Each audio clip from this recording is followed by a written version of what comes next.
Esta es mi casa, vieja loca. Y en mi casa hago lo que se me da la gana. Si no le parece, ya sabe dónde está la puerta. Eso me dijo mi yerno, con esa voz de hombre que cree que el mundo le pertenece, delante de sus amigos, con los pies encima de mi mesita de centro y una cerveza en la mano, en mi propia sala. Hay humillaciones que duelen y hay humillaciones que despiertan. Lo que él no sabía, lo que ninguno de los dos imaginaba esa noche, es que yo tenía algo guardado en mi bolsa desde hacía 23 días. Solo un papel, doblado en 4, un poco arrugado, sin mayor apariencia. Pero cuando lo puse sobre la mesa y Rodrigo lo leyó en silencio, vi cómo su cara fue perdiendo el color, poco a poco, como si alguien le hubiera vaciado la sangre por dentro. Se levantó y salió. Mi hija me miró sin entender nada. Yo no dije una sola palabra, solo sonreí. Porque hay cosas que se construyen durante décadas, con manos chuecas y noches robadas al sueño, que ninguna voz alzada puede quitarte, aunque lo intente. Aunque lleve años instalado dentro de tus paredes creyendo que son suyas. Para entender lo que había en ese papel, primero tienen que entender todo lo demás. Y eso les voy a contar. Eran las 9 de la noche de un sábado de febrero, cuando mi vida empezó a cambiar para siempre. No lo supe en ese momento. En ese momento, lo único que sentí fue una vergüenza tan grande, tan caliente, que me quemó por dentro como agua hirviendo. Estaba en mi propia cocina, mi cocina, la que yo misma azulejé con mis ahorros en el año 99, cuando todavía mis rodillas no crujían al agacharme y todavía creía que el esfuerzo siempre tenía recompensa. Estaba calentando los frijoles que había dejado preparados desde la mañana cuando escuché la música. No era música en realidad. Era un ruido ensordecedor que venía de la sala, con los bajos tan altos que hacían vibrar los platos en el escurridor. Me limpié las manos en el delantal, ese delantal azul con florecitas que me regaló mi comadre Esperanza hace no sé cuántos años, y caminé despacio hacia la sala. Rodrigo estaba ahí recostado en el sillón que yo había comprado a meses sin intereses, con una cerveza en la mano y los pies sobre la mesita de centro. Tenía el televisor a todo volumen y el teléfono conectado a una bocina portátil que también retumbaba con otra canción diferente. A su lado, 2 amigos que yo casi no conocía reían con esa carcajada de hombre que no le importa nada. Le dije, con toda la calma del mundo: «Rodrigo, por favor, ¿puedes bajarle un poco? Tengo jaqueca desde el mediodía». No me miró de frente. Solo giró la cabeza, muy despacio, como si le costara un esfuerzo enorme dignarse a verme. Me midió de arriba a abajo con esa mirada que tienen los hombres cuando deciden que alguien ya no merece consideración. Y entonces, con esa voz que a veces sale de la garganta de quienes creen que el mundo les pertenece, me dijo: «Señora, esta es mi casa. Y en mi casa yo hago lo que se me da la gana. Si no le parece, ya sabe dónde está la puerta». Sus amigos no dijeron nada. Solo se miraron entre sí con esa sonrisita de costado que duele más que una bofetada. Yo volteé a buscar a mi hija. Valeria estaba parada en el pasillo, con el celular en la mano, mirándome. La miré a los ojos. Le pedí silenciosamente, como solo una madre puede pedirle algo a su hija, que dijera algo, que pusiera un límite, que recordara quién era yo y dónde estábamos paradas. Valeria bajó la mirada hacia su teléfono y no dijo nada. Regresé a mi cocina, apagué el fuego. Ya no tenía hambre. Antes de contarles lo que pasó después, necesito pedirles algo. Si ustedes también han sentido alguna vez que se volvieron invisibles dentro de su propia casa, que sus años de trabajo y sus sacrificios no valen nada para las personas que más aman, escríbanme en los comentarios, solo una palabra: aquí, porque quiero saber que no estoy sola, que ustedes tampoco están solos. Y si conocen a alguien que necesita escuchar esta historia, compártanla ahora mismo. A veces, un video llega justo a tiempo. Me llamo Patricia Morales. Tengo 61 años. Y soy costurera. Bueno, fui costurera toda mi vida adulta. Ahora prefiero decir que soy dueña de un taller de confección que construí con mis propias manos en el patio trasero de mi casa, aquí en la colonia Lomas del Paraíso, en Guadalajara. Empecé a coser a los 14 años, cuando mi mamá me puso delante de su vieja máquina Singer y me dijo: «Mija, aprende esto bien. Una mujer que sabe coser nunca se muere de hambre». Tenía razón. Esa máquina, y las que vinieron después, me dieron de comer durante más de 40 años. Me dieron la educación de mi hija, los azulejos de mi cocina y esta casa de 3 cuartos que compré sola, sin ayuda de nadie, cuando Valeria tenía 9 años y su papá ya no estaba con nosotras. Porque sí, crié a mi hija sola. Don Ernesto, mi esposo, murió de un infarto fulminante en junio del 2016, un martes por la mañana, mientras desayunaba, sin aviso, sin despedida. Solo un ruido sordo en la cocina, y cuando llegué a su lado ya no había nada que hacer. 42 años de matrimonio terminaron así, sin que yo pudiera ni tomarle la mano a tiempo. Me quedé con una hija de 22 años, un taller lleno de encargos pendientes y una hipoteca que todavía tenía 9 años por delante. Hubo noches en que me senté frente a mi máquina a la 1 de la madrugada, con los ojos cansados y los dedos adormecidos, preguntándome si iba a poder. Pero siempre pude, pedido a pedido, quincena a quincena. Quinceañeras, uniformes escolares, ajustes de boda, dobladillos, vestidos de primera comunión, lo que fuera. Cosí todo lo que me pusieron enfrente. Y cuando por fin terminé de pagar esa hipoteca, fui al banco, recogí los documentos, llegué a mi casa, me senté en mi patio y lloré durante 1 hora entera. No de tristeza, de alivio, de saber que nadie en este mundo me podía quitar ese techo, que era mío, solo mío, con el sudor de mis manos y las noches que le robé al sueño.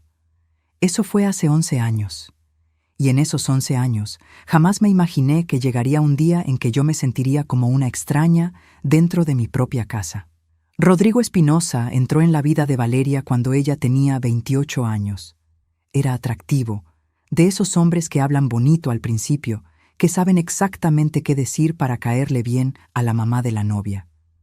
Me llevaba flores, me llamaba Doña Patti, con una sonrisa amplia. Se ofrecía a cargar las bolsas del mercado o a cambiarle el foco fundido de la entrada. Yo lo veía y pensaba, qué bueno que Valeria encontró a alguien así. Pero había algo, una incomodidad pequeña, como una espina enterrada a poca profundidad que no duele mucho, pero que uno siente que está ahí. Traté de ignorarla. Me dije que era desconfianza de madre soltera, que llevaba tanto tiempo siendo el único adulto de esta casa que no sabía cómo compartir el espacio. Me convencí de que exageraba. Cuando Valeria me anunció que Rodrigo se iba a quedar un tiempo en la casa porque había tenido un problema con su arrendador, le dije que sí sin pensarlo 2 veces. Era el novio de mi hija, era temporal. Y además, mi casa tiene espacio suficiente. Cuarto de huéspedes, baño completo, patio grande. ¿Cómo iba a negarme? Eso fue 4 años antes de aquella noche de sábado. 4 años. En ese tiempo, el tiempo nunca terminó. Rodrigo no volvió a buscar departamento. Dejó de llamarme Doña Patti y empezó a decirme señora, con ese tono que no tiene nada de respeto, sino de distancia calculada. Empezó a traer amigos sin avisarme. Empezó a usar mi taller de costura como bodega cada vez que yo salía. Empezó a llegar a horas que nadie le preguntaba, a sentarse a la mesa esperando que yo sirviera, a ocupar el baño principal mientras yo esperaba en el pasillo con mis años, mis rodillas inflamadas y mis ganas de no armar un problema. Y Valeria lo veía. Y Valeria callaba. O peor, cuando yo intentaba decirle algo, me respondía que yo era muy sensible, que ya estaba grande y debería estar agradecida de tener compañía en la casa, que Rodrigo era su pareja y yo tenía que respetarlo, agradecida, en mi propia casa. Hubo señales que fui notando después, cuando ya tenía los ojos más abiertos. La primera vez que Rodrigo se refirió a la casa como la casa, a secas, sin ningún posesivo que me nombrara a mí. La primera vez que me preguntó, como quien no quiere la cosa, si yo tenía pensado hacer algo con el taller porque él necesitaba espacio para sus cosas. La primera vez que Valeria me dijo, casi sin querer, que Rodrigo tenía planes para el patio trasero. planes para mi patio. Pero yo callé, porque soy madre, porque uno calla muchas cosas cuando ama, y porque durante toda mi vida aprendí que el silencio era la forma más segura de mantener la paz. Esa noche de sábado, después de apagar el fuego y quedarme sin cenar, entré a mi cuarto y cerré la puerta con llave. Me senté en la orilla de la cama, la misma cama donde dormí 30 años con don Ernesto, donde lloramos la muerte de mi mamá juntos, donde celebramos el día que terminamos de pagar la hipoteca con una botella de refresco y un pastel de 3 leches que Valeria trajo de la panadería. Me senté ahí y escuché cómo la música seguía retumbando al otro lado de la pared, como un latido ajeno dentro de mis propias paredes. Me miré las manos en la penumbra. Las tengo chuecas de tanto coser. Los nudillos grandes, las venas marcadas, 2 dedos que nunca quedaron bien después de un accidente con la máquina industrial en el 94. Manos de trabajo, manos de toda una vida levantando algo. Pensé en mi mamá. Pensé en lo que ella me habría dicho si me hubiera visto en ese momento, sentada en la oscuridad de mi propio cuarto, con hambre, escuchando la carcajada de un hombre que poco a poco se había ido adueñando de todo lo que yo construí. Pensé que quizás todos tenían razón, que ya estaba vieja, que ya no entendía las cosas, que tal vez lo mejor era irme. A casa de mi comadre Esperanza, a un cuartito rentado, a donde fuera, pero irme y ya. Me abracé a mí misma en la oscuridad. Sentía el estómago vacío y el corazón más pesado que nunca. Lloré en silencio hasta que las lágrimas se secaron y dejaron lugar a algo más firme, una chispa de hartazgo. Y pensé, se acabó. Mañana hago algo. No sabía, sentada en esa oscuridad, que ese mañana iba a cambiar todo lo que yo creía saber sobre mí misma, sobre mi hija, y sobre el precio real que tiene la dignidad cuando una decide, por fin, cobrarla. Esa noche no dormí. Me quedé escuchando cómo la música fue bajando de volumen poco a poco, cómo las voces de los amigos de Rodrigo se alejaron hacia la puerta, cómo el candado del portón sonó al cerrarse. Me quedé escuchando los pasos de Valeria al subir al cuarto, el murmullo de una conversación que no quise entender, y luego el silencio. Un silencio que no era paz, era el silencio del cansancio. Me levanté a las 5:30 de la mañana, como siempre. Me preparé un café solo con 2 cucharadas de azúcar morena, el único gusto que me permito sin culpa, y me senté en la silla del patio, esa silla de plástico blanco que tiene la pata trasera izquierda un poco más corta que las demás. Nadie la ha arreglado en años, siempre me siento ahí yo sola. Desde esa silla se ve el taller, la puerta de lámina verde, la ventanita con el ventilador que instalé en el verano del 2011. Adentro, las 3 máquinas, la industrial Yuki que compré de segunda mano, pero que funciona mejor que muchas nuevas, la recta de pespunte que heredé de mi mamá, y la overlock que tardé 2 años en pagar. Todo ordenado, todo limpio, todo mío. Me quedé mirando ese taller largo rato. Y pensé en Valeria, no en la Valeria de ahora, la que bajó la mirada hacia su teléfono. Pensé en la Valeria de antes, en la niña que se sentaba en el banco de madera junto a mi máquina cuando tenía 5 años, con los pies colgando porque no alcanzaba el suelo, preguntándome con qué color iba a quedar el vestido que estaba cosiendo. En la niña que aprendió a leer con las etiquetas de las telas que yo compraba en el mercado San Juan de Dios. Seda, poliéster, algodón, licra. Esas fueron sus primeras palabras difíciles. La crié como pude. Y cuando digo como pude, no lo digo para que me tengan lástima. Lo digo porque es la verdad más honesta que tengo. Ernesto era buen hombre, pero estuvo lejos muchos años. Se fue al norte cuando Valeria tenía 4 años, con la idea de que solo sería un tiempo, que iba a juntar dinero suficiente para que pudiéramos comprar algo propio y él regresara. Y sí mandaba. Mandaba lo que podía, que a veces era bastante y a veces no alcanzaba ni para el gas. Pero yo nunca me quejé, porque entendía, porque así era la vida de mucha gente en ese entonces. Así que fui yo sola. Las juntas de la escuela, los uniformes, los útiles, las vacunas, las noches de fiebre, los cumpleaños con pastel de 3 leches hecho en casa porque no había para comprarlo. Las noches en que Valeria lloraba porque extrañaba a su papá y yo no sabía qué decirle más que «Ya viene, mija, ya viene», aunque a veces yo tampoco estaba segura de cuándo. Cuando Ernesto regresó para quedarse, Valeria ya tenía 14 años. Ya era otra persona. Ya tenía su mundo, sus amigas, su carácter formado sin él. El reencuentro fue raro, de esos que uno no sabe bien cómo nombrar. Amor, sí, pero también distancia. Como 2 imanes del mismo polo que no terminan de pegarse del todo, aunque lo intenten. Pero nosotros seguimos adelante. Así hacen las familias. Siguen adelante. Valeria fue buena estudiante. Se graduó de la preparatoria con promedio de 9.2. Yo fui a la ceremonia con un vestido que me cosí a mí misma la semana anterior, de tela azul marino que me había sobrado de un encargo de quinceañera. Ernesto fue también. Tomamos fotos. Lloramos los dos. Esa noche cenamos los 3 juntos, y por primera vez en mucho tiempo sentí que éramos, de verdad, una familia completa. Luego vino la universidad. Valeria quería estudiar diseño gráfico. Era cara. Pero yo le dije que sí, que yo lo veía. Y lo vi. 3 años de costuritas de madrugada, de decirles a las clientas que sí a todo, de no descansar ni los domingos, de ahorrar cada peso que sobraba. Ernesto también ayudaba con lo suyo. Y Valeria estudió. Eso nadie me lo puede quitar. Ni Rodrigo ni nadie.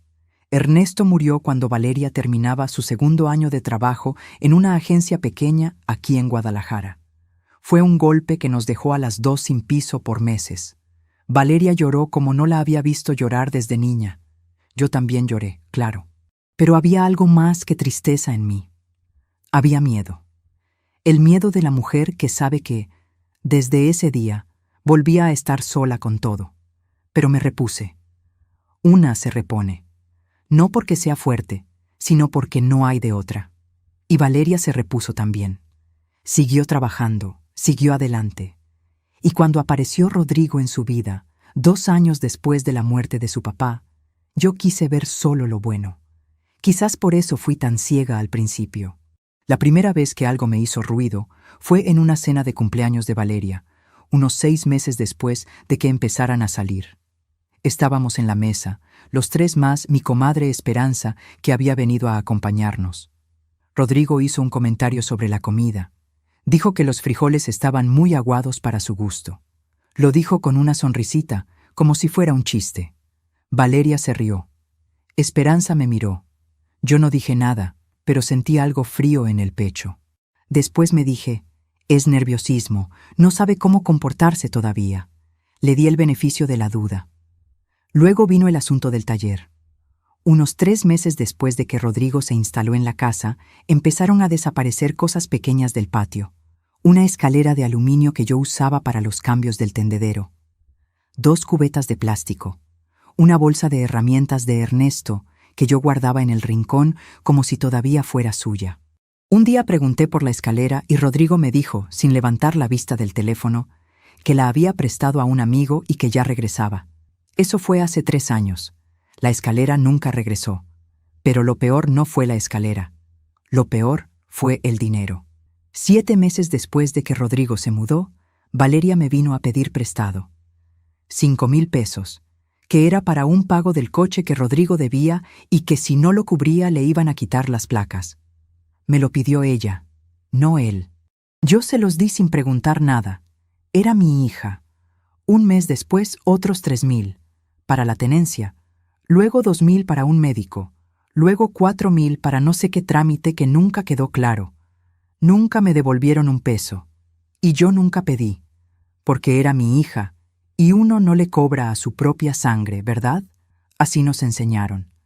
Así pensamos muchas de nosotras que ya pasamos los 60, pero hay un momento en que una empieza a sumar, no porque sea calculadora, sino porque el cuerpo empieza a resentir. Las clientas me pagaban sus encargos y yo lo primero que pensaba ya no era en cubrir la semana, sino en cuánto iba a pedir Valeria ese mes. Y eso no está bien. Uno no debería tener que preguntarse eso de su propia hija. La última vez que Valeria me pidió dinero antes de aquella noche de sábado fue un martes de enero. 12,000 pesos. 12. Me dijo que era para un problema grave de Rodrigo que ella no podía explicarme bien, pero que si no lo resolvían iba a haber consecuencias serias. No me miró a los ojos mientras me lo decía. Tenía esa forma que tiene la gente cuando sabe que está pidiendo algo que no está bien, pero lo pide igual. Me quedé callada un momento. Le pregunté, ¿cuándo me los vas a devolver? Ella frunció el ceño, como si la pregunta la hubiera ofendido. Ay, mamá, ¿cómo me preguntas eso? Sabes que cuando pueda. Le di los 12,000 pesos. Esa misma tarde, después de que Valeria se fue, me senté en mi taller y saqué la libretita verde donde llevo las cuentas. Empecé a sumar. Tardé 20 minutos, porque son muchas las entradas y los apuntes estaban repartidos en varios meses. Cuando terminé, el total me dejó sin habla. 147,000 pesos en 3 años. 147,000 pesos que salieron de mi taller, de mis máquinas, de mis manos chuecas cosiendo hasta la madrugada, y que se fueron hacia ese hombre que dormía en mi casa, comía en mi mesa y me acababa de decir, frente a sus amigos, que yo sabía dónde estaba la puerta. Cerré la libretita, la guardé en el cajón de abajo. Fui al baño, abrí la llave del agua y lloré. No quería que nadie me oyera. El agua tapaba el ruido. Así lloramos las mujeres de cierta edad, con la llave abierta, para no darle a nadie la satisfacción de saber que nos quebramos. Pero cuando cerré la llave y me vi en el espejo, con los ojos hinchados y el pelo mojado de haberme echado agua en la cara, pensé algo que nunca antes había pensado con tanta claridad. Pensé, esto no puede seguir así.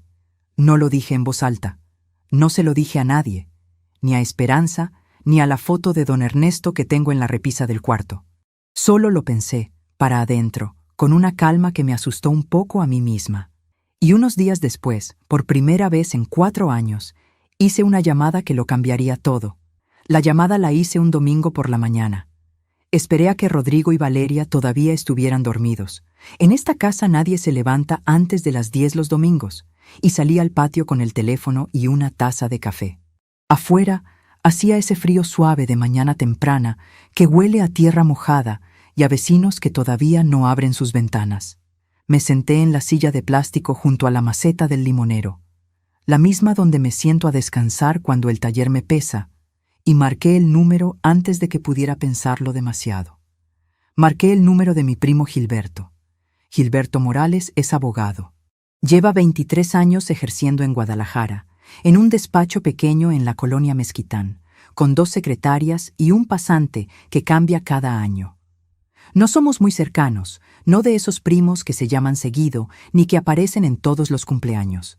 Pero siempre fue buena persona, de los que cuando uno los necesita de verdad no dan rodeos ni te preguntan 3 veces cómo estás antes de entrar al asunto. Le expliqué la situación en 15 minutos, con la voz baja y los ojos puestos en la puerta del taller por si alguien salía. El café se me fue enfriando en la mano sin que lo bebiera. Gilberto me escuchó sin interrumpirme. Cuando terminé, hubo un silencio de 3 o 4 segundos, el tipo de silencio de alguien que está pensando de verdad y no fingiendo que piensa. Luego me preguntó, «Patty, ¿la escritura de la casa está solo a tu nombre?» «Sí». ¿Rodrigo firmó algún contrato de arrendamiento, de comodato, algo por escrito cuando se mudó?» «No, nunca firmó nada. ¿Tiene algún derecho acreditado sobre la propiedad? ¿Pagos demostrados? ¿Mejoras registradas? ¿Algo?», pensé. Revisé mentalmente 4 años de convivencia buscando cualquier cosa que pudiera contar como aportación de su parte. No encontré nada. Nada. Todo lo que hay aquí lo puse yo. Hasta el tinaco que cambié el año pasado. Gilberto volvió a quedarse callado un momento. Y luego me dijo algo que yo todavía no estaba lista para escuchar, pero que necesitaba oír. «Entonces, Patty, jurídicamente hablando, esa persona no tiene ningún derecho sobre tu casa. Ninguno. Y si tú quieres que se vaya, puedes pedírselo. Y si no se va, hay un proceso legal para hacerlo salir. Tarda, pero existe. Y existe para que lo uses».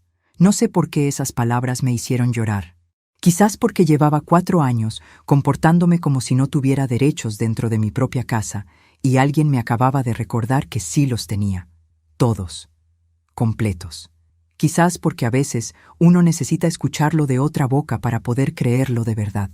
Quedamos en vernos el jueves siguiente en su despacho. Esa semana fue la semana más rara de mi vida. Seguí con mi rutina normal.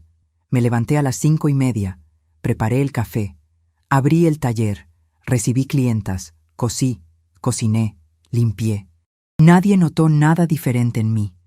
Rodrigo siguió llegando tarde, siguió dejando sus cosas regadas por la sala, siguió hablando en voz alta por teléfono en el pasillo, sin importarle si yo estaba descansando o trabajando. Valeria siguió con su vida, con sus horarios, con esa costumbre que le había agarrado de hablarme solo cuando necesitaba algo.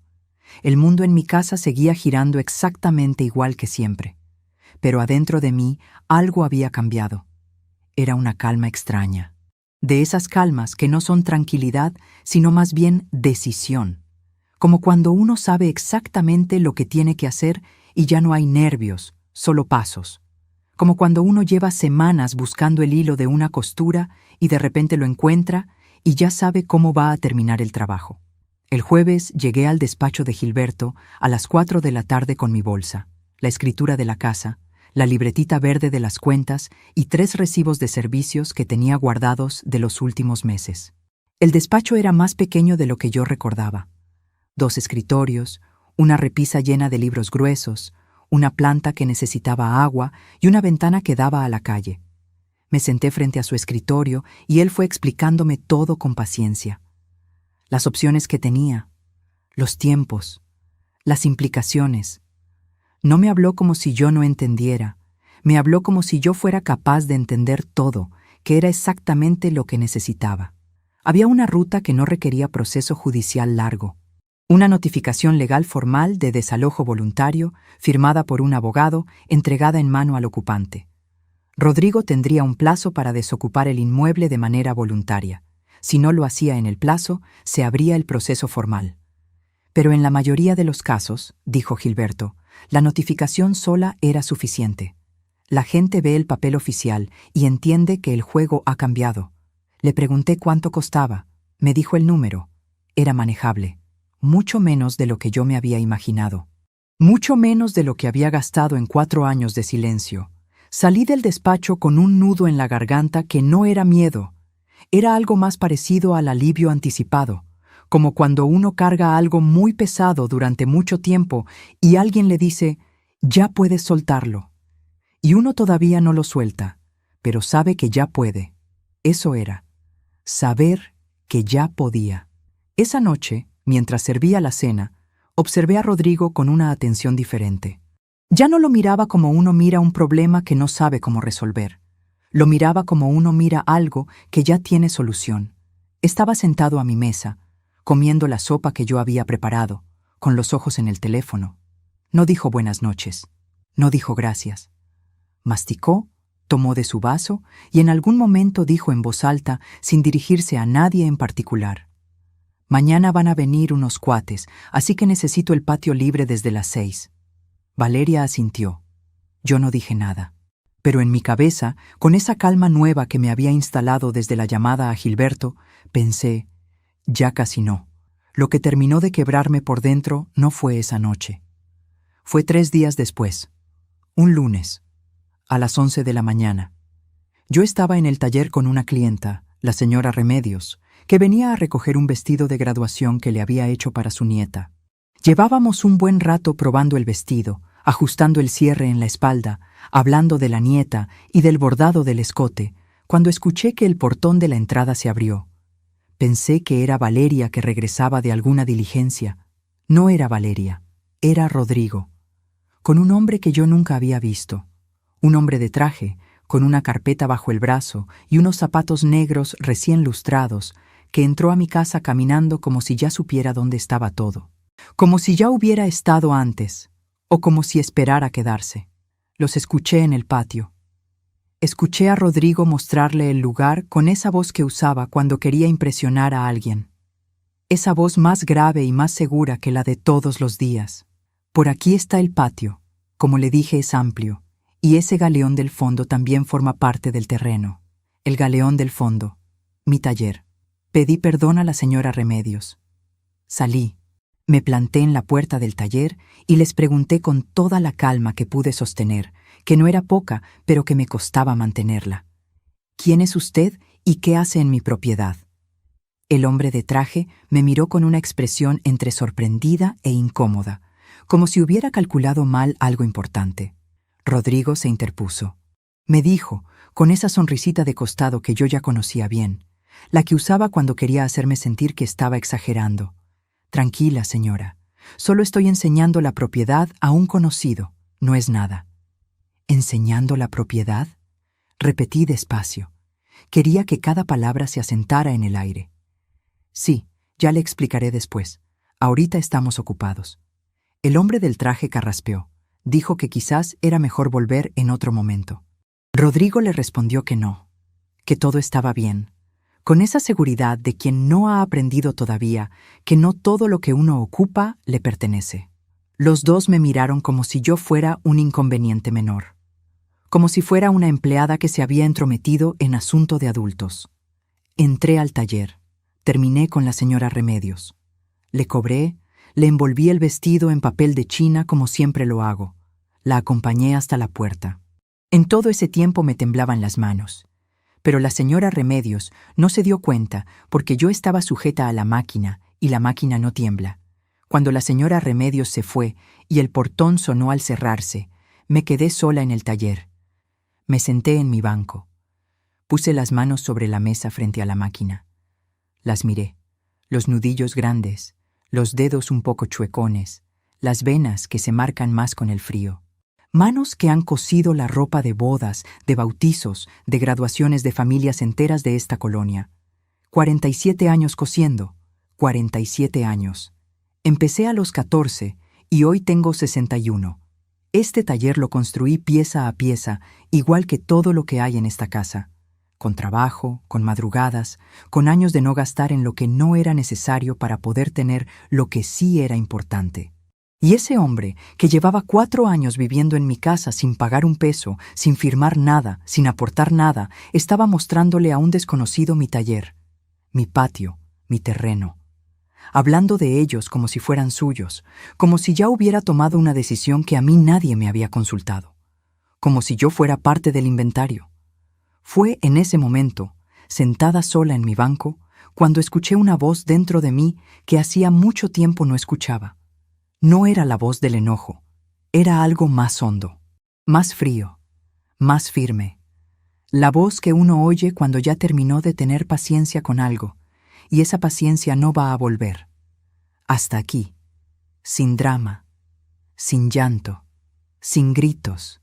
Solo esas 2 palabras que se instalaron en el centro de mi pecho, como se instala un clavo bien dado, con toda la fuerza necesaria, sin uno de más. Hasta aquí. Entré a la casa. Fui directo a mi cuarto. Saqué del cajón de abajo la libretita verde, la escritura de la casa y el número de Gilberto. Le mandé un mensaje de texto. Gilberto, ya estoy lista. Procede con lo que hablamos. Me respondió en 10 minutos. Listo, Patty. En 3 o 4 días tienes el documento.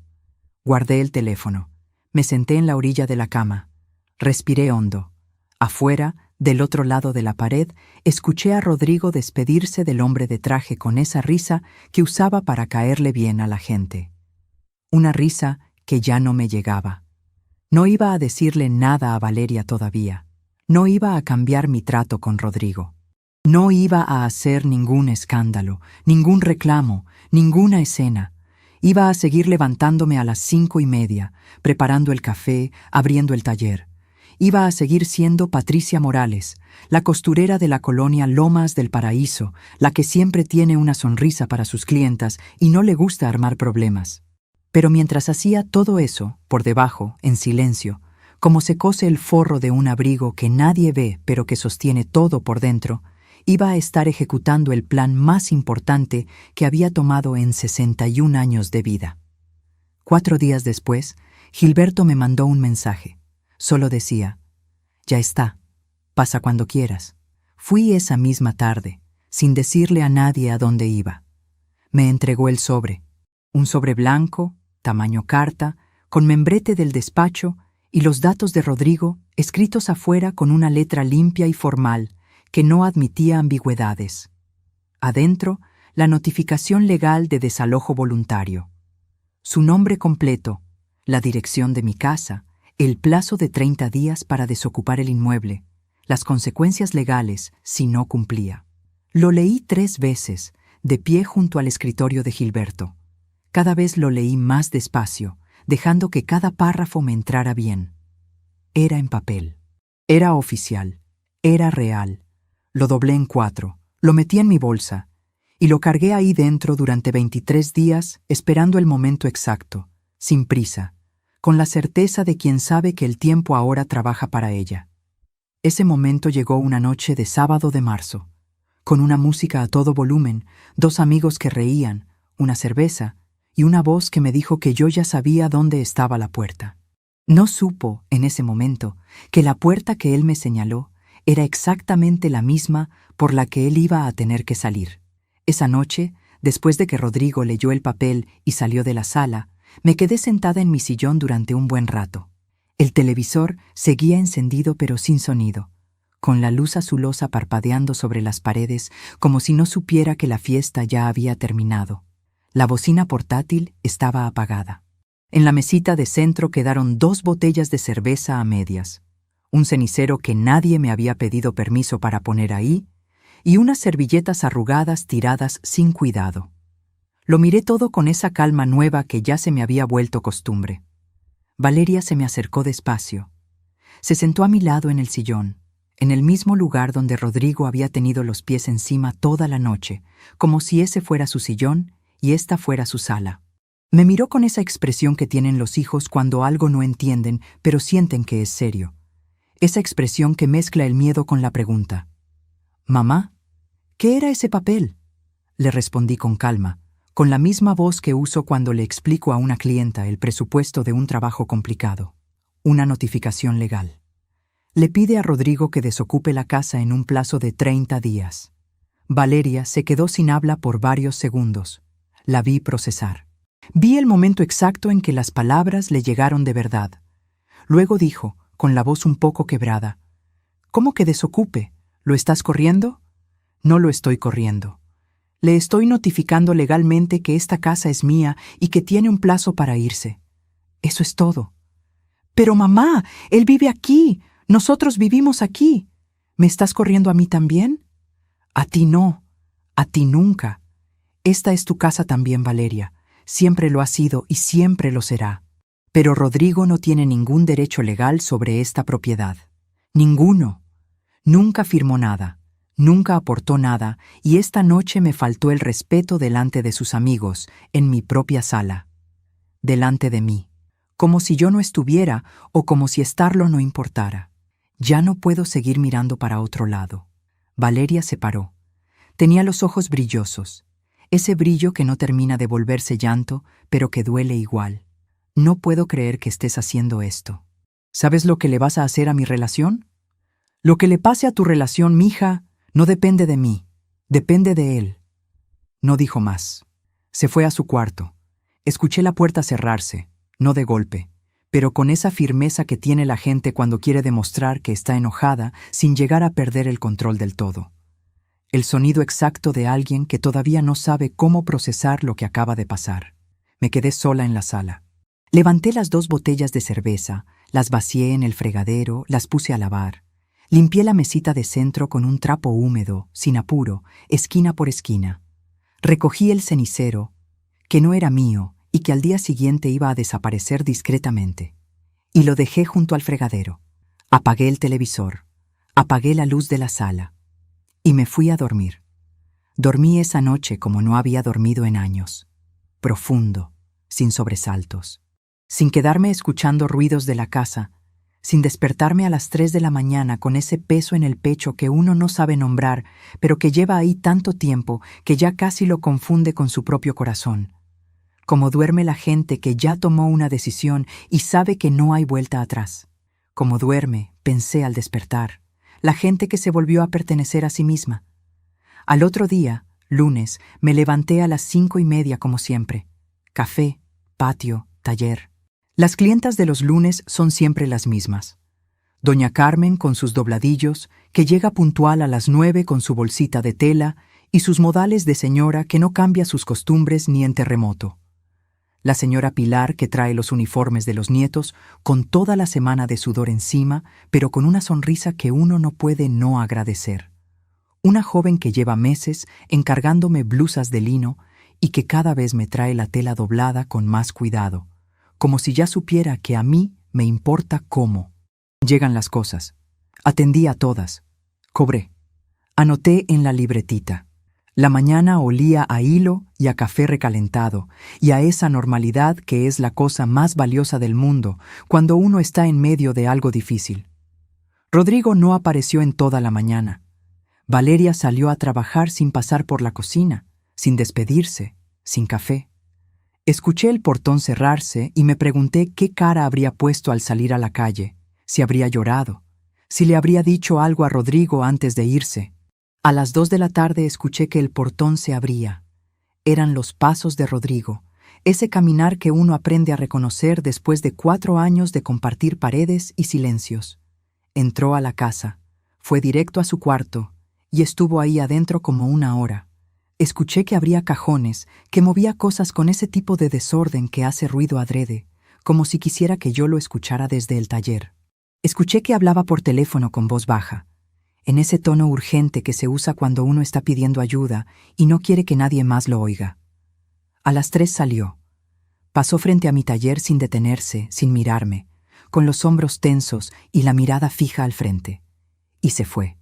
Así pasaron los primeros 4 días. Rodrigo entrando y saliendo sin hablarme, como si el silencio fuera una forma de presión que yo fuera a sentir. Valeria fría, distante, con esa manera de no mirarte que duele más que el enojo abierto, porque al menos el enojo reconoce que uno existe. Y yo, cosiendo, atendiendo, cargando mi taller, llevando mi casa como siempre, como si nada, como llevaba 61 años haciéndolo. El 5.º día me llamó Gilberto.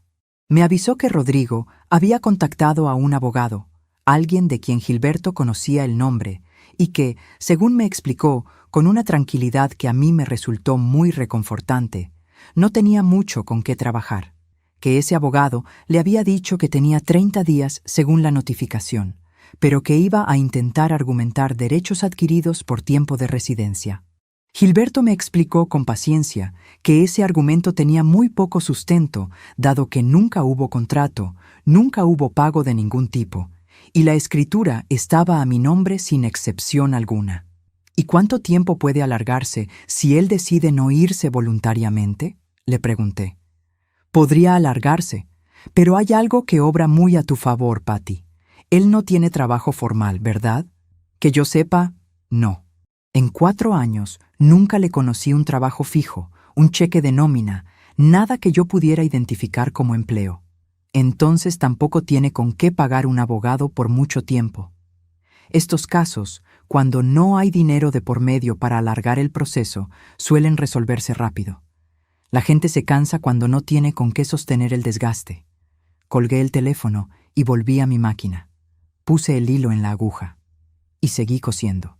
Fue en la 2ª semana cuando el carácter de Rodrigo empezó a cambiar de forma visible. No de golpe, poco a poco, como cambia el tiempo antes de que llueva. Señales que uno aprende a leer si ha vivido suficiente. Primero fue el enojo frío. Pasaba por los cuartos con esa rigidez en los hombros de los hombres que están furiosos, pero que todavía se contienen porque no saben bien qué terreno están pisando, porque calculan, porque esperan. Me miraba de reojo cuando creía que yo no lo notaba. Dejó de traer amigos a la casa. Dejó de poner música. La casa, por primera vez en años, estaba en silencio real por las noches.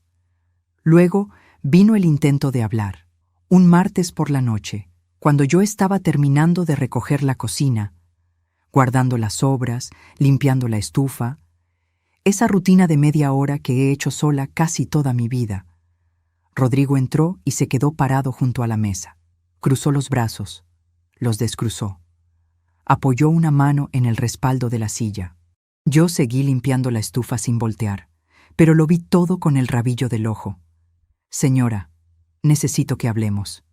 Diga, usted sabe que yo llevo 4 años aquí, que he ayudado en esta casa, que no soy un extraño. Dejé el trapo sobre la estufa.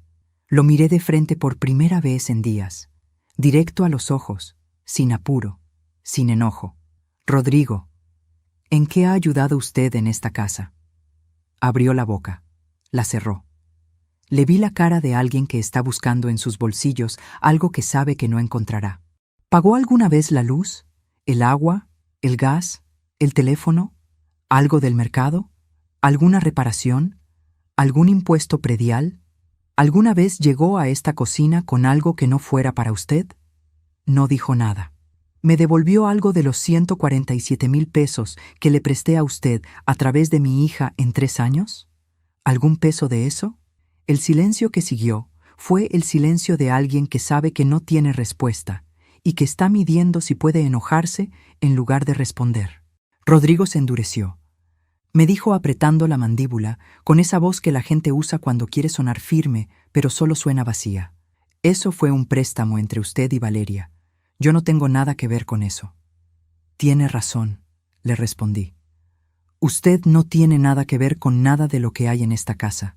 Por eso el documento dice lo que dice. Buenas noches. Tomé mi trapo, lo lavé en el fregadero con calma, lo colgué a secar en su gancho de siempre, y me fui a mi cuarto sin voltear. Esa noche lo escuché discutir con Valeria. No entendí las palabras, pero sí los tonos, y los tonos a veces dicen más que las palabras. El de él, agudo, acusatorio, con esa manera de subir la voz que no llega a grito pero que lo roza. El de ella, defensivo, asustado, el tono de alguien que está tratando de apagar un fuego con las manos. Me pregunté qué le estaría diciendo, si le estaría echando la culpa, si le estaría pidiendo que interviniera, que me convenciera, que le comprara más tiempo. Me pregunté si Valeria lo haría, y si lo hacía, cómo iba a responderle yo sin lastimarla. Al día siguiente, Valeria tocó la puerta de mi cuarto. Entré. Se sentó en la silla que está junto a la ventana, la misma donde a veces me siento a leer cuando tengo tiempo y el cuerpo me lo permite. Tenía la cara de haber dormido poco. Esos ojos que son los ojos de su papá. Esa mirada café oscuro que Ernesto tenía cuando quería hablar algo serio, pero no sabía bien por dónde entrar, como si las palabras le pesaran antes de salir. Mamá, Rodrigo no tiene a dónde ir. Valeria, él tiene 30 días para resolver eso, que son 22 ahora mismo. ¿Y si no lo resuelve? Entonces hay un proceso legal para lo que sigue. Tu primo Gilberto me está apoyando. Ya está todo encaminado. Valeria juntó las manos en el regazo, las apretó, las soltó. ¿Y yo? ¿Qué pasa conmigo? ¿Con nosotros? Fue la primera vez en toda esa semana que sentí que algo se me aflojaba por dentro. Porque Valeria era mi hija. Con todo, con sus silencios y sus fríos y sus lealtades difíciles, era mi hija. Eso no cambia. Eso no lo puede cambiar ningún papel ni ninguna distancia. Tú te quedas, mija. Esta casa siempre va a ser tu casa también. Eso no está en discusión y nunca lo va a estar. Pero Rodrigo tiene que irse. No te pido que lo dejes. Te pido que entiendas que yo ya no puedo vivir así. Que yo también tengo derecho a vivir en paz dentro de lo que construí. Valeria no respondió de inmediato. Se quedó mirando por la ventana un momento, hacia el patio, hacia el limonero. Luego se paró, me dio un beso rápido en la frente, el primer gesto de cariño en más de una semana, y lo recibí como se recibe el agua cuando uno lleva tiempo con sed. Y salió sin decir más. En la tercera semana, Rodrigo cambió de estrategia. Supongo que el abogado le dijo que el enojo no iba a funcionar, o quizás él solo lo calculó. Empezó a llegar con cosas. Un día trajo una bolsa de naranjas y la dejó en la cocina sobre el mármol, sin decir nada, como si fueran a aparecer solas. Otro día llegó con un garrafón de agua, aunque yo siempre compro el agua los miércoles y él lo sabía perfectamente desde hacía años. Una tarde lo encontré barriéndole la entrada a la casa con la escoba que siempre está detrás de la puerta. Me miró al terminar con una sonrisita diferente a todas las anteriores. No era la sonrisita de desprecio que yo ya conocía bien. Era la sonrisita de quien está intentando renegociar sin decirlo con palabras. La sonrisita de quien apuesta a que los gestos pueden borrar los hechos. No le dije nada. Dejé que barriera. La entrada quedó limpia, pero no cambié nada. Fue en la tercera semana también cuando llegaron las llamadas. Primero su mamá, una señora de Zacatecas a quien yo nunca había tenido el gusto de conocer en 4 años, ni en persona ni por teléfono, lo cual ya decía algo, que me llamó al teléfono fijo una tarde con una voz llorosa diciéndome que su hijo era un buen muchacho, que por favor reconsiderara, que no lo dejara en la calle, que ella era anciana y no podía recibirlo. Le respondí con respeto que entendía su preocupación como madre, que yo también era madre y que precisamente por eso entendía lo que era querer a un hijo y querer lo mejor para él, pero que la decisión estaba tomada y que eso no iba a cambiar. Después llamó un tío que tampoco yo conocía, luego un cuñado, luego alguien que se presentó como amigo de la familia, que usó un nombre que yo nunca había escuchado mencionar en 4 años de convivencia bajo el mismo techo. Cada llamada nueva me confirmaba algo que ya sabía. Rodrigo estaba moviendo todo lo que tenía, buscando el ángulo que yo no hubiera cubierto. Cada llamada que llegaba, yo la atendía. Escuchaba con paciencia, respondía con calma y con claridad. Y colgaba, y cosía. La confrontación final llegó el día 28, 2 días antes de que venciera el plazo, como si él hubiera esperado hasta el último momento posible, hasta cuando ya no había más espacio para esperar. Era sábado otra vez, tardecita, como a las 6, con esa luz de fin de tarde que en Guadalajara en marzo se vuelve casi dorada antes de apagarse. Yo estaba cerrando el taller, tapando la máquina con su funda, recogiendo los carretes, apagando la lámpara de trabajo, cuando escuché que Rodrigo llegaba con pasos diferentes a los de siempre, más rápidos, más cargados, el caminar de alguien que ya tomó una decisión propia y viene a plantarla. Entró a la casa y en lugar de ir a su cuarto, vino directo al patio. Se plantó frente a mí con los ojos rojos. No de llanto. Eso habría sido otra cosa. Eso yo lo hubiera sabido leer diferente. Era ese rojo de los ojos de alguien que lleva semanas sin dormir bien, que ha estado calculando y recalculando y que finalmente entendió que los números no le salen. Señora, voy a ser directo con usted. Adelante. Crucé los brazos. Me quedé quieta. Yo no me voy a ir. Llevo 4 años aquí. Esa casa también es parte de mi vida, de mis planes, de lo que yo construí con Valeria. Y si usted me lleva a juicio, ese proceso puede tardar años y va a costarle mucho dinero y mucho desgaste. ¿Está segura de que quiere eso? Lo miré, respiré. Pensé, sin decirlo, en cuántas veces en 4 años había cedido para evitar exactamente este tipo de momento. Cuántas veces había recogido lo que él dejaba tirado, había absorbido lo que él ignoraba, había sostenido lo que él no sostenía. Y pensé que ninguna de esas veces me había traído paz. Solo silencio acumulado. Rodrigo, usted me mostró esta casa a un desconocido como si fuera suya. Me pidió que dejara mi taller libre para sus cosas. Me dijo delante de sus amigos que yo ya sabía dónde estaba la puerta. Y en 4 años no aportó un solo peso para nada de lo que hay aquí. Usted me pregunta si estoy segura. Sí, completamente. Más segura que de ninguna otra cosa que haya decidido en mucho tiempo. Rodrigo apretó la mandíbula. Dio un paso hacia adelante, no amenazante del todo, pero sí buscando algo. Espacio, reacción, miedo, no sé. Di un paso hacia atrás sin querer. El cuerpo a veces reacciona solo al miedo, aunque la mente esté tranquila y los pies no quisieran moverse. Pero me sostuve. Planté los pies en el piso de mi patio y me sostuve. Si no se va voluntariamente antes del lunes, Gilberto presenta el proceso formal el martes por la mañana. Eso ya no está en mis manos. Usted tiene 2 días para decidir cómo quiere que esto termine. Se quedó mirándome unos segundos que parecieron mucho más largos que lo que eran. Segundos en que lo vi calcular, medir, buscar otro ángulo. No lo encontró. Luego dio la vuelta sin decir más. Entró a la casa con esos mismos pasos cargados con los que había llegado. Escuché que subió al cuarto. Escuché maletas. Escuché cajones que se abren y se cierran con ese ruido definitivo de las cosas que se empiezan a guardar de verdad. Y escuché la voz de Valeria preguntando desde el pasillo qué estaba haciendo, con ese tono de quien ya sabe la respuesta, pero necesita escucharla. Me quedé en el patio, de pie junto a la puerta de mi taller, las manos apoyadas en el marco de la puerta, sintiendo la lámina fría contra las palmas, ese frío familiar que huele a aceite de máquina y a tela y a décadas de trabajo. Afuera, por encima de los techos de la colonia, el cielo estaba de ese naranja oscuro que tiene Guadalajara en las tardes de marzo, cuando el sol se va pero todavía se niega a llevarse su color, y lo deja flotando un rato más sobre las casas, como si quisiera despedirse bien. Pensé en don Ernesto.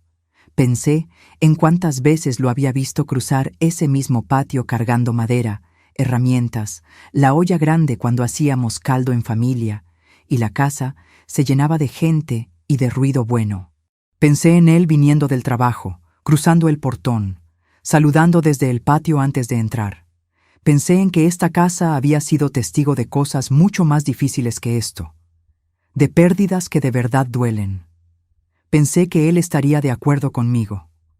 Y pensé que esta casa todavía le quedaba mucho por ver. El lunes, día 30, amaneció con un sol que entraba a raudales por la ventana del taller.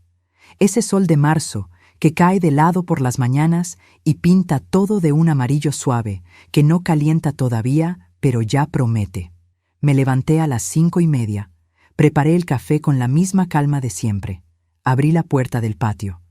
El aire tenía ese olor fresco de las mañanas de marzo, cuando todavía no hace tanto calor, pero ya se siente que viene, como si el año estuviera acomodándose en su mejor ropa. Me senté en mi silla del patio con la taza en las manos y esperé, sin prisa, sin miedo, solo esperé. A las 7:15 escuché ruido en el cuarto de Valeria. Maletas arrastrando sobre el piso. Ese sonido pesado y definitivo que uno reconoce aunque nunca lo haya querido aprender. El sonido del ropero abriéndose y cerrándose varias veces, como si hubiera que pensar cada cosa que se mete en la maleta. El agua del baño corriendo. Valeria bajó a la cocina a las 7:45, con la cara de haber dormido poco y haber decidido mucho. Se preparó un café rápido, sin sentarse. No me miró. No dijo nada. Tomó su bolsa con ese gesto de quien carga más de lo que cabe en la tela, y salió sin despedirse. La escuché caminar hasta la esquina con ese paso que reconocería entre 1000, y tomar el autobús que pasa todos los días a las 8 en punto, el mismo de siempre, como si el mundo afuera no supiera que algo había cambiado adentro. Rodrigo bajó a las 8:30. Traía una mochila grande al hombro, tensa y abultada, y una maleta de ruedas en la mano. No me miró. Fue directo a la cocina, tomó un vaso de agua del garrafón, lo bebió de un trago, de ese modo que bebe la gente que tiene prisa o que no quiere estar donde está. Dejó el vaso en el fregadero sin enjuagarlo, y salió. El portón sonó al cerrarse. Fue un sonido normal, exactamente igual al de todos los días anteriores. Pero en ese momento supe que algo terminaba. No de golpe, no con drama. Simplemente terminaba, como termina el hilo cuando llega al final del carrete. Esperé unos minutos en el patio, terminando mi café.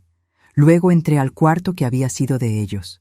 Estaba vacío, el colchón desnudo, con ese aspecto desamparado que tienen los colchones sin sábanas. El ropero con 3 perchas todavía colgando, bamboleándose despacio sin nada que sostener. El buró con un cajón entreabierto y una media olvidada dentro, la clase de cosa que solo uno deja cuando se va rápido o cuando se va enojado. Limpié todo sin apuro, con esa concentración que pongo cuando trabajo. Cambié las sábanas por unas limpias que tenía guardadas en el cajón alto del pasillo. Abrí las ventanas de par en par para que entrara el aire de la mañana. Eché desinfectante en el piso. Lo trapeé 2 veces. Coloqué una toalla doblada sobre la cama, por costumbre. En 2 horas el cuarto estaba listo para hacer lo que siempre fue antes de Rodrigo, el cuarto de huéspedes. El cuarto donde dormía mi hermana cuando venía de visita, donde a veces descansaba yo cuando necesitaba silencio. Llamé a Gilberto a las 10. Le conté. Hubo un momento de silencio al otro lado de la línea, del mismo tipo de silencio que él siempre hacía antes de responder. Ese silencio que significaba que estaba pensando bien lo que iba a decir. Me dijo que esperara unos días a ver si volvía. Que si no volvía, ya estaba. Valeria no regresó esa noche, ni la siguiente, ni la que seguía. La casa quedó con ese silencio diferente al de la madrugada. Un silencio que era solo mío. En la colonia empezaron los comentarios, como siempre pasan en los barrios donde la gente se conoce de hace años y nota cuando algo cambia en la manzana. La señora Pilar, que vive 2 casas más allá y tiene una vista privilegiada de la calle desde su mecedora, me preguntó el miércoles si había pasado algo porque ya no veía el coche de Rodrigo estacionado. Le dije que se había mudado temporalmente por trabajo. Doña Carmen, que viene los lunes sin falta desde hace 9 años, me dijo que había visto a Rodrigo cargando cosas el lunes temprano. Le respondí que sí, que había tenido que irse por un tiempo. Doña Carmen asintió con esa discreción de señora mayor que entiende más de lo que pregunta. No dijo nada más. La gente en el barrio sabe respetar. No preguntan más de lo necesario, pero se dan cuenta, y su manera de darse cuenta sin preguntar es también una forma de acompañar. El taller siguió. Las clientas siguieron llegando con su puntualidad de siempre, con sus telas y sus medidas y sus fechas de entrega. La señora Remedios trajo otro encargo el viernes, llegando a las 11 con esa energía de señora que ha ahorrado ilusión para el momento de encargar algo. 2 vestidos de novia para sus nietas, que iban a casarse con 6 meses de diferencia. Me explicó los detalles con un entusiasmo que se le desbordaba por los ojos. Me pagó por adelantado 10,000 pesos. Era el encargo más grande que había tenido en meses, quizás en todo el año. El primer cambio que noté en mí misma fue en el cuerpo. Dormía mejor, un sueño limpio que me llegaba rápido y me dejaba amanecer sin esa sensación de haber peleado contra algo durante la noche. Me despertaba con menos dolor en las rodillas, como si el cuerpo también hubiera soltado algo que cargaba sin que yo lo supiera. Tenía más energía para barrer el patio entero sin cansarme a la mitad, para subir la escalera sin tener que detenerme en el primer escalón. Empecé a caminar hasta la tiendita de la esquina 2 veces al día en lugar de una, no porque lo necesitara, sino porque quería moverme, porque me gustaba caminar por mi colonia sin estar midiendo los tiempos de nadie más. Compré un par de tenis nuevos, de esos con amortiguación que me había recomendado la señora Pilar meses antes y que yo nunca había ido a buscar. Me los puse esa misma tarde, todavía con la etiqueta en la suela, y caminé 3 cuadras hasta el mercado San Juan de Dios solo para probarlos. Sentí que pisaba diferente, que llegaba diferente. Compré tela, mucha tela. Algodón orgánico que olía a campo cuando lo destendías, lino fino del que cae bonito para las blusas de verano, satín para vestidos de 15 en 3 colores que hacía tiempo quería tener en reserva. Cosas que antes solo compraba si había pedido confirmado, si la clienta ya había dado el anticipo, si yo ya sabía exactamente para qué era. Ahora las compraba porque sí, porque quería, porque podía, porque esta era mi casa y este era mi taller y el dinero que yo ganaba cosiendo podía gastarlo en lo que me diera la gana. El segundo cambio fue el dinero. Abrí la libretita verde. Anoté todos los ingresos de la semana con esa letra apretada que tengo cuando quiero que los números quepan bien en el renglón. 22,200 pesos. El gasto de la notificación legal había sido 3,500, lo cual seguía pareciéndome lo mejor que había comprado en años. Quedaba un sobrante de 19,000. Por primera vez en años, en muchos años, ese sobrante no iba a desaparecer en un préstamo sin fecha de devolución, en una necesidad urgente que no era mía, en una deuda que seguía creciendo sin que nadie la nombrara. Llevé el dinero al banco ese mismo jueves por la tarde. Abrí una cuenta de ahorro que no le había dicho a nadie que tenía. Una cuenta que era solo mía, con mi nombre, con mi firma. La señorita del banco me preguntó si quería chequera. Le dije que sí. Me dio el talonario con mi nombre impreso. Lo metí en mi bolsa. Depósito inicial de 15,000 pesos. Me dieron un estado de cuenta nuevo, impreso en papel, que guardé esa noche en el cajón de la escritura, junto a los papeles más importantes de mi vida. Valeria llamó el domingo por la noche. Era la primera vez que me hablaba desde el lunes. Reconocí su número en la pantalla y esperé un segundo antes de contestar, no por hacerla esperar, sino para respirar bien. Mamá, estoy en casa de una amiga. ¿Todo bien? Sí, solo quería saber si puedo regresar. Siempre has podido regresar. Esta es tu casa. Hubo un silencio largo, el tipo de silencio que no es incómodo, sino necesario. Luego dijo: Rodrigo está en un cuarto de renta en Zapopan. Cuesta caro. Está buscando trabajo. Escuché esas palabras y no sentí nada de lo que quizás esperaba sentir. Ni culpa, ni satisfacción, ni lástima. Solo esa calma que ya se me había vuelto costumbre. No le pregunté más. Le dije: Cuando quieras vienes. Hay café en la cocina y el cuarto es tuyo. Colgó. Apagué la luz del taller y me fui a dormir. Llegó el martes siguiente. Entró con su bolsa al hombro, más liviana que la que se había llevado, y me miró desde la puerta con esos ojos de su papá, que a veces me duelen de tan parecidos. Me abrazó en la puerta sin decir nada primero. Lloró un poco, ese llanto corto y contenido, de los que no quieren llorar mucho, pero necesitan llorar algo. No dijo nada de Rodrigo. Se fue directo a su cuarto, que ya era de nuevo su cuarto, sin ningún rastro de los meses anteriores. Empezamos a hablar más, poco a poco, sin forzarlo, como se hilvana una tela antes de coserla, de cosas pequeñas al principio, las que son fáciles y sirven de puente.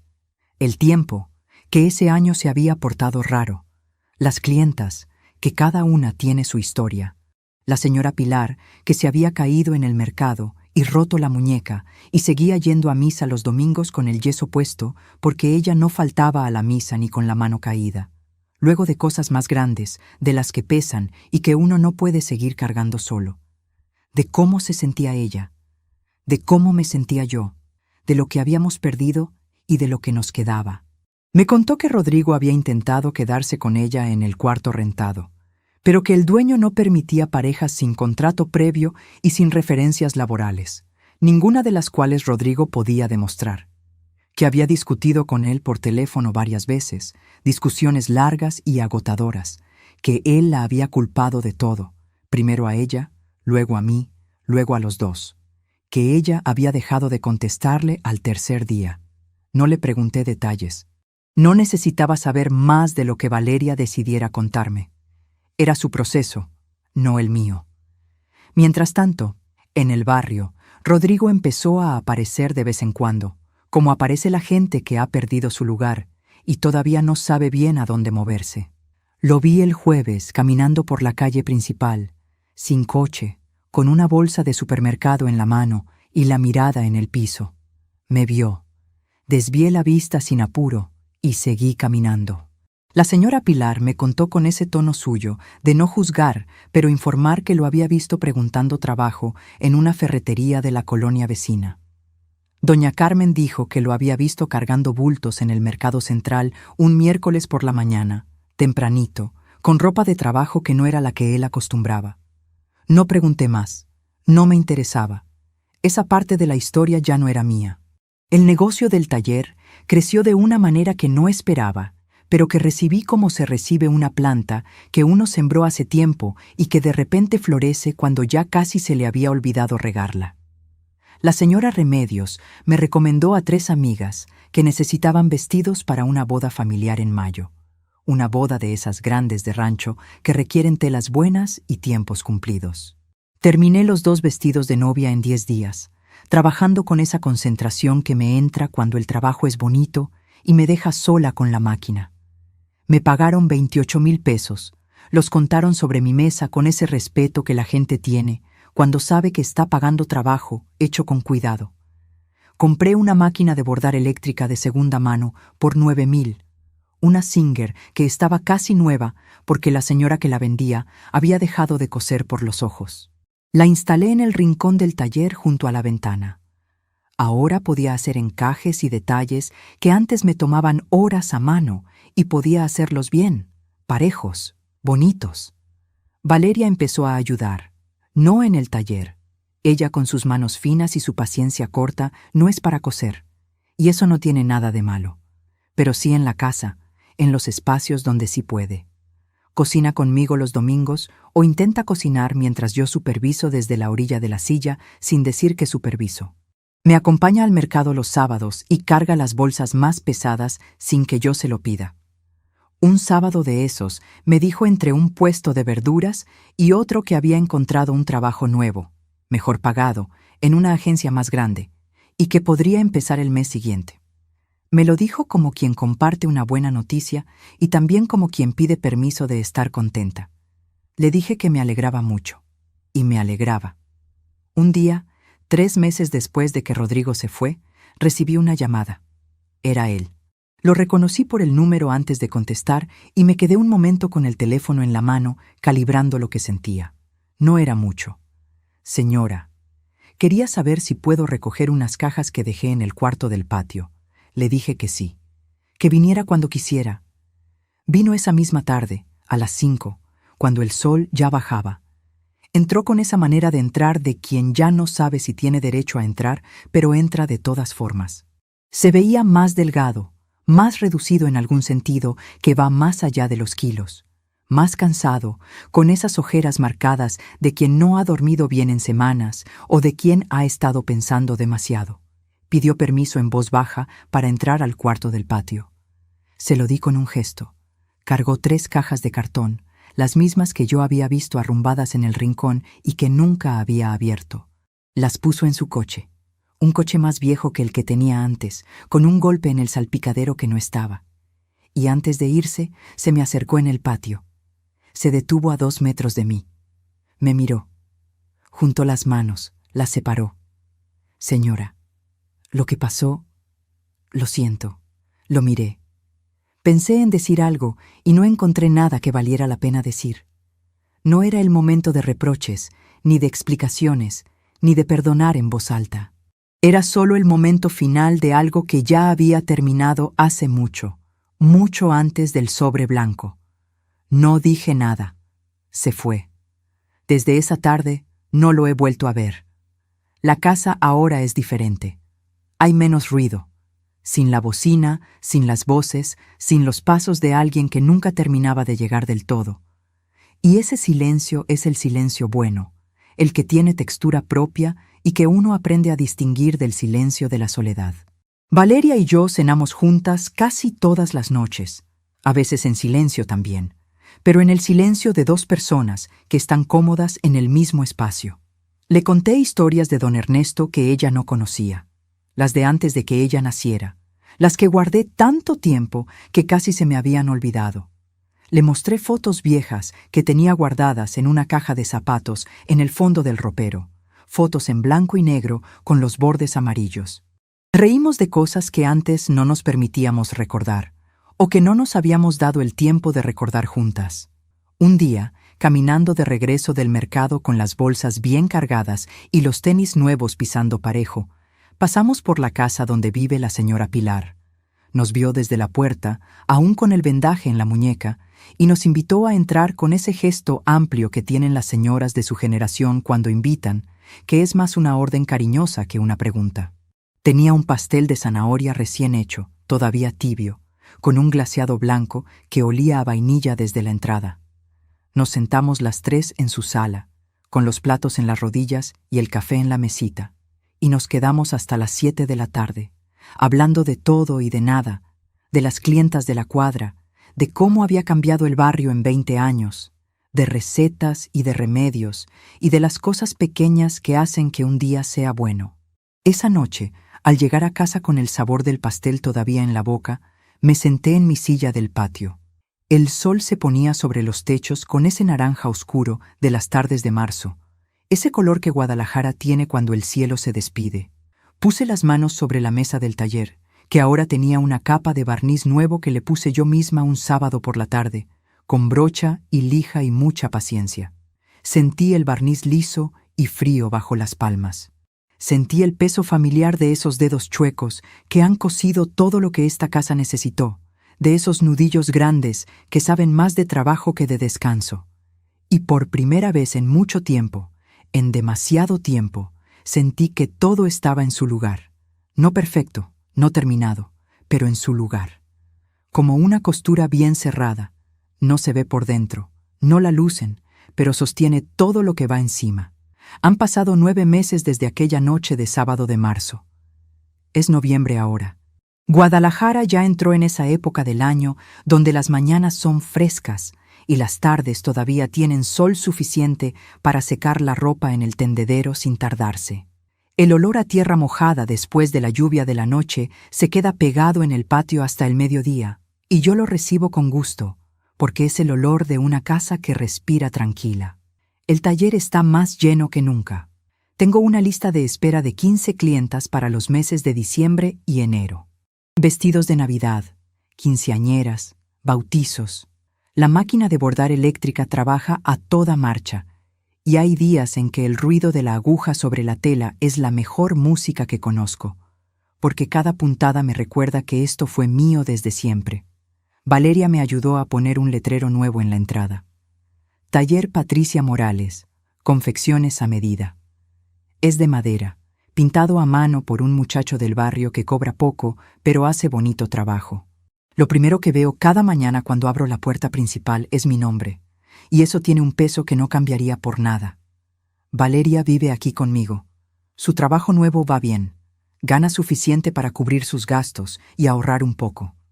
Hemos puesto reglas simples en la casa. Nada de préstamos sin fecha de pago escrita. Nada de huéspedes permanentes sin mi permiso.